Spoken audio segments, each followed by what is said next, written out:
Hi, my name is Jeff. I'm co-founder and president of Cardinal Spirits here in Bloomington, Indiana. And I'm Leah Beyer with FarmLifeDrinks.com. Great. Well, thanks so much for being here. We're here at our tasting room, and we're going to make a Moscow Mule today. So just a great classic drink. Start with the most important thing, copper mug. Fill that up to the top with ice.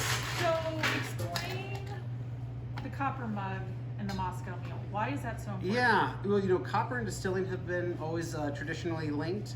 And then as far as copper mugs, I think it is, was probably at one point a marketing idea, but it does keep your drink nice and cold. You feel it on your mouth. I don't know if there's any chemical change between alcohol and copper at this stage, but it at least always looks nice. It does. It's fun to drink out of it. That's right. So we're going to be using our Pride vodka here. We're going to take 1.5 ounces of that. Now, is there something special about your Pride vodka, or is that just your go-to name for your vodka? Yeah, so our Pride vodka is 10% of proceeds go back to local LGBTQ plus organizations. Love that. Yep, and in Indiana it goes to Bloomington Pride. So take 1.5 ounces of that vodka, like I said. Then we'll take a 1/2 ounce of lime juice. So pour that on top. You can make this right in the glass, which is really nice. You don't need to have a lot of vessels. And then, you want to use a nice ginger beer. Today we're using Fever Tree. Crack that up, and there's no alcohol in ginger beer, so if you want to drink it straight, you're welcome to. Then you just want to top that off. And then I think garnishing it with a lime wedge is perfect. Awesome. So, yeah, cheers. Cheers. I'm going to have a quick sip of this, see how your vodka tastes. It's just fun to drink out of a copper mug. And that is a smooth Moscow Mule. I love that. Well, thank you so much. Yeah, it's nice. In our vodka, we use Indiana corn that we source sometimes locally here. Yeah.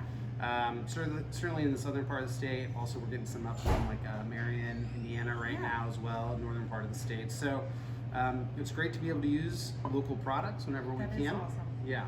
So one thing that we farmers love about the distilling business is that you use the corn, you make the vodka, and then you have sort of a mash. Right. Distiller's grains that's left at the end. What do you do with your distiller grains that are done after you've made your alcohol? Yeah, so it's a great process, especially let's say when we're making whiskey where we've got lots of corn, maybe some barley, some rye in there that we've all sourced locally, and we take that, and once it's been used, it can go to ranchers that are producing cattle or pigs. Yes. And we're able to put those in a nice tote. They come pick it up. They can feed their animals, and so it's great. It eliminates a lot of waste for our end, and it helps helps our local industry as well. Yeah, it takes the full cycle from the grain to the alcohol back to the cattle, and then obviously the cattle then produce manure that's used as a rich fertilizer in so many different ways, both on the farm, but then also for compost and those types of things. So it really helps with that sustainability story of your alcohol. Oh yeah, absolutely. Yeah. Distilling has always been a value add for agriculture, right? So we take a product, we're gonna, like corn, and then ferment, distill, add value to it, and then that's right. Helps on that process and that chain as well. So. I love it. Well, thank you so much for having us out today to make an amazing Moscow Mule. I recommend going to their website to find where you can buy their Pride vodka near you. Yeah, thanks so much.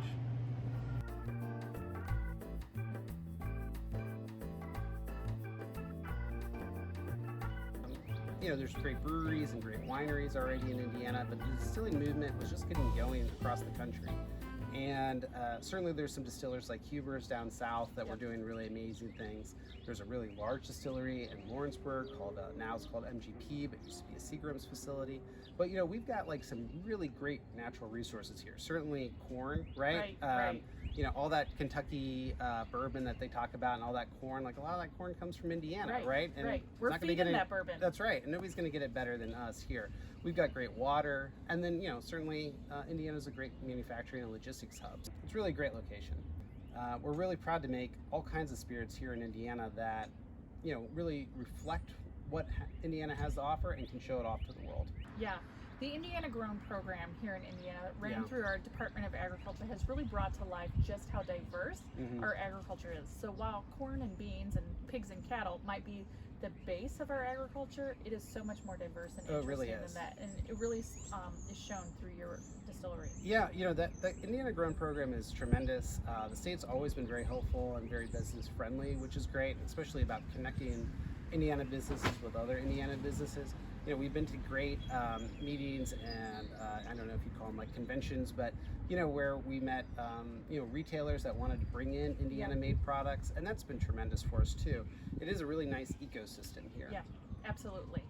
Well, we want to thank you once again for having us out here. We want to thank you for supporting our Indiana corn growers, Of course.